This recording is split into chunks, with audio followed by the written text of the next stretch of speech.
इस वक्त हमारे साथ मौजूद है माहिर कानून जहांगीर खान जदून साहब। जहांगीर साहब, इत्तलात ये आ रही हैं कि इलेक्शन कमीशन ऑफ पाकिस्तान की जानिब से एक अपील दायर की जाएगी सुप्रीम कोर्ट ऑफ पाकिस्तान में, उसके बाद मामला जो है वो आगे बढ़ेंगे। आप क्या समझते हैं, क्या यही इस वक्त राह निकलती थी इस मामले को हल करने के लिए?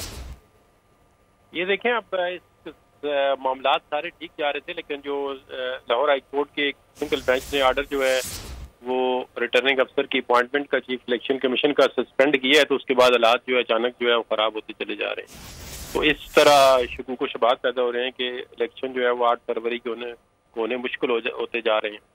तो इसमें अब ये देखना होगा कि सुप्रीम कोर्ट जो है, अब इलेक्शन कमीशन जो है, ज़ाहिर है सुप्रीम कोर्ट सू मोटो नोटिस तो नहीं ले सकती, तो केस पेंडिंग है हाई कोर्ट में। तो उस फैसले का अगर इलेक्शन कमीशन चैलेंज करता है तो फिर सुप्रीम कोर्ट को अपनी फाइंडिंग देगी, लेकिन मुझे लग रहा है कि इलेक्शन का मामला अब थोड़ा और सब जो एक इलेक्शन शेड्यूल के हवाले से जाना जाता है कि 54 दिन का दिन होता है, 17 दिसंबर पहला दिन होगा, फिर 8 फरवरी 54वां दिन होगा। अगर इससे कम दिन हो तो क्या मुमकिन हो सकता है इलेक्शन एक्ट को मद्देनजर रखते हुए अगर बात की जाए? नहीं, वो फिर इस तरह करेंगे ना, इलेक्शन की डेट थोड़ा आगे कर देंगे, 8 की बजाय 18 कर सकते हैं, वो कोई इशू नहीं है। लेकिन देखें, ये बार बार डेटें देने से इलेक्शन पे बड़े शकूक व शुबात आ जाते हैं, तो फिर प्रॉब्लम क्रिएट होते हैं। सही। तो जहांगीर साहब, आप क्या समझते हैं इस वक्त बेहतरीन रास्ता क्या है अगर हम चाहते हैं कि 8 फरवरी को भी इंतखाबात हो?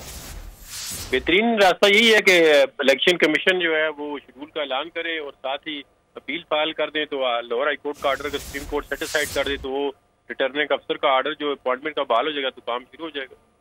ठीक है। माहिर कानून जहांगीर खान जदून हमसे गुफ्तगू कर रहे थे। उनकी जानिब से भी कहा गया कि इस वक्त यही हो सकता है कि इलेक्शन कमीशन ऑफ पाकिस्तान की जानिब से सुप्रीम कोर्ट ऑफ पाकिस्तान में अपील दायर की जाए और supreme court of Pakistan Lahore high court का जो हुक्म इम्तना है उसको मुअत्तल कर दे। सब्सक्राइब करें और बेल दबाएं ताकि कोई खबर रह न जाए।